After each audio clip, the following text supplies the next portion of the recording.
ang atin lamang hahadlangan ay yung mga obstructionist na walang ginawa kundi manira. At kahit maganda ang proyekto ay Oh, hindi pa nga sila nakaupo. Pinangunahan mo na kung ano yung plano ng sabihin nating Duterte Black. Okay, magandang araw po sa inyong lahat and welcome po ulit dito sa ating Tabunon Peace channel mga kababayan. And nandito naman po tayo para sa panibagong reaction video ngayon. At ngayon po ay May 16, 2025 mga kababayan. At eto, anong pag-usapan natin ngayon? Nako, Attorney Claire Castro na naman mga kababayan. Oh, mukhang nagiging suki na natin si Attorney Claire Castro mga kababayan. Oh, dati ang paborito natin na banatan dito ay yung isang Castro mga kababayan. Last video na in-upload ko mga kababayan ay nandun si Franz Castro. Oh, yan yung paborito natin dati. Okay? Kasi nako, ang layo-layo. At ngayon mga kababayan, ito na namang isang Castro. At bakit? Nako?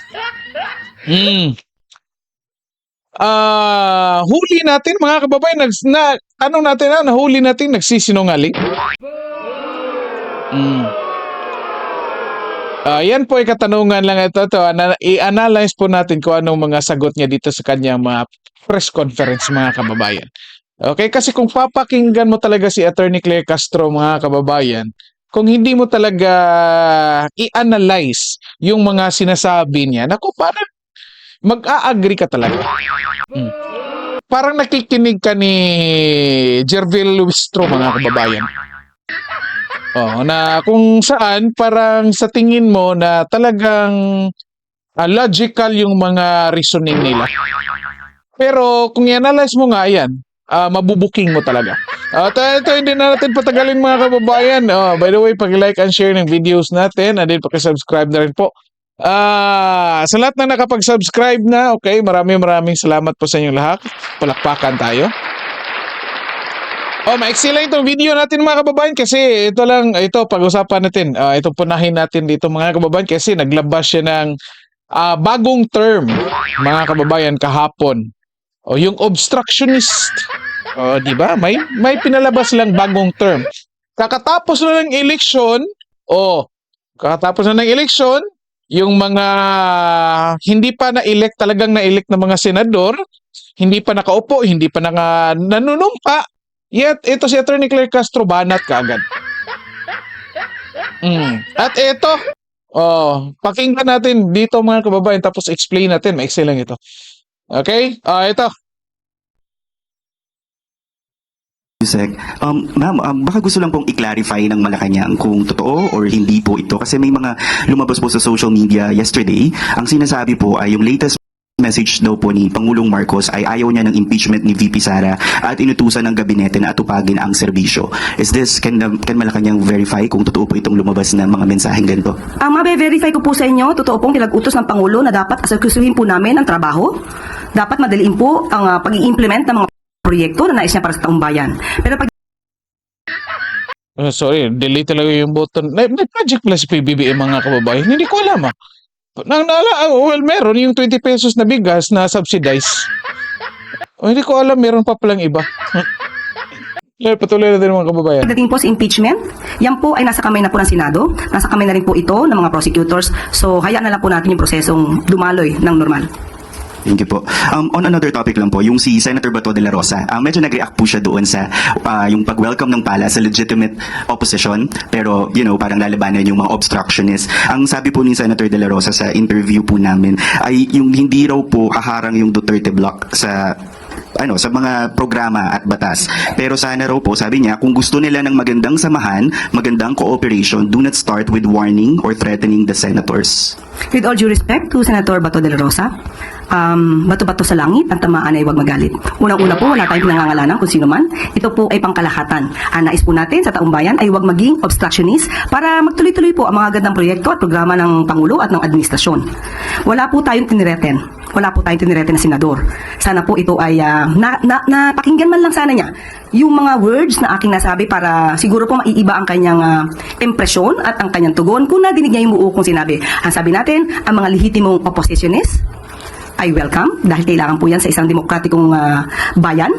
Ang atin lamang hahadlangan ay yung mga obstructionist na walang ginawa kundi manira at kahit maganda ang proyekto ay hahadlangan at hindi po yan magiging maganda para sa bansa at para sa taong bayan.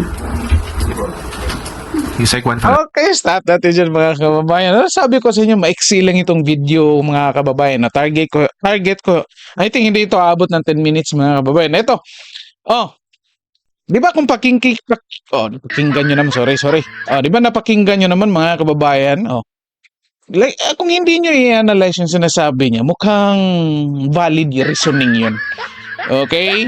So, anong nangyari doon? Anong nangyari sa paliwanag niya dito mga kababayan? Unang-una, nakikita natin dito mga kababayan na nag-self-contradict si Attorney Claire Castro. Bakit?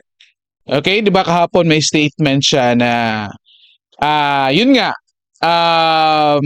basta yung patungkol sa obstructionist kasi sinabi niya welcome yung mga legitimate na opposition at ayaw nila doon sa obstructionist.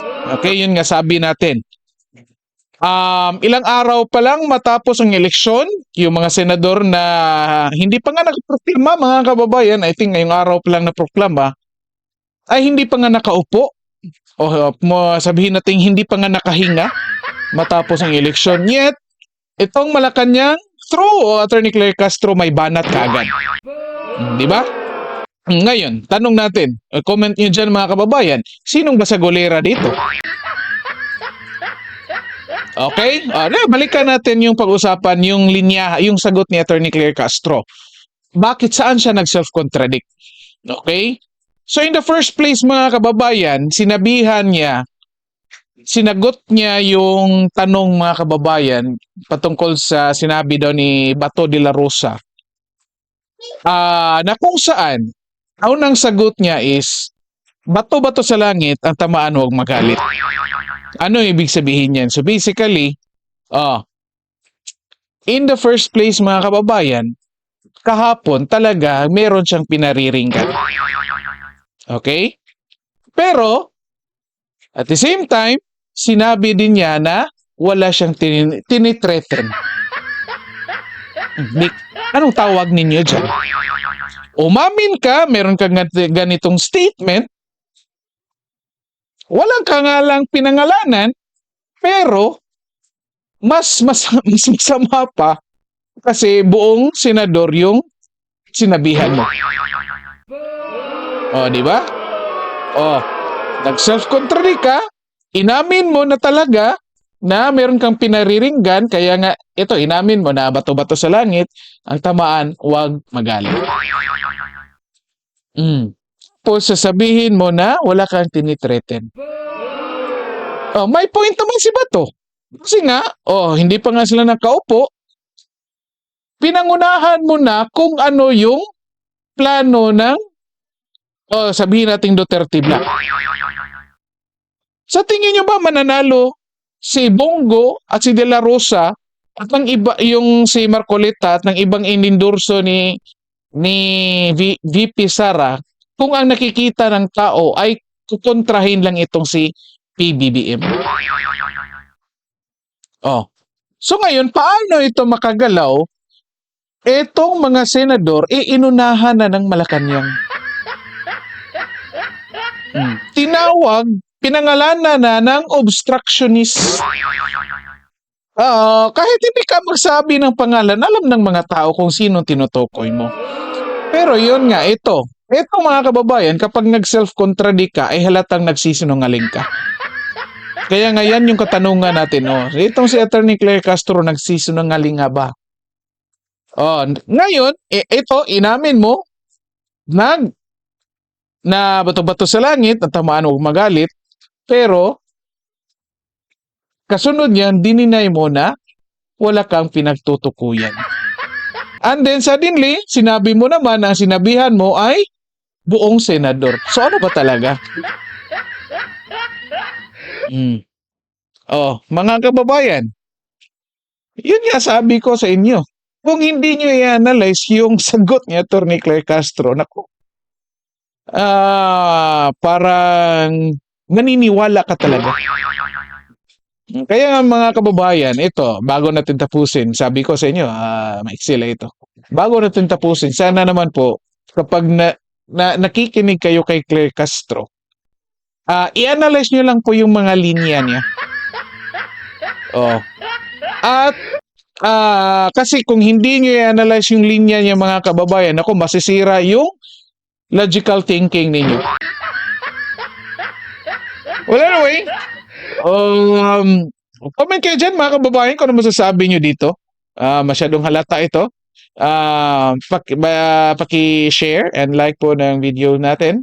And then, paki-subscribe na rin po sa ating channel. Okay, so, hanggang dito na lang po muna tayo. Kita-kita tayo sa susunod na video at maraming salamat sa lahat at magandang araw sa inyo.